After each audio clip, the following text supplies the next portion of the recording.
Ça, c'est des canons, il y a des butubes, il y a des doucettes. Haïdara Sékou a été un des premiers à pénétrer dans le palais présidentiel.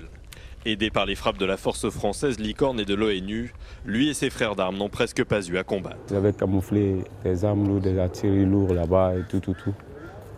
Et ils ont été pilonnés avant qu'on arrive. Vous voyez les dégâts là-bas.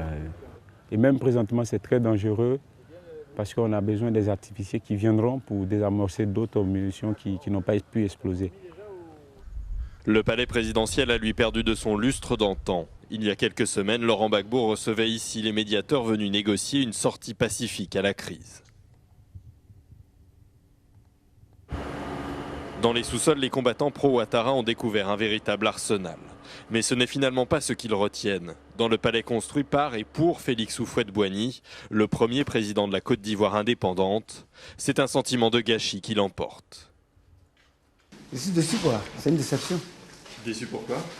Déçu de ce que le feu président Houphouët-Boigny a laissé et que ça soit dans cet état-là aujourd'hui.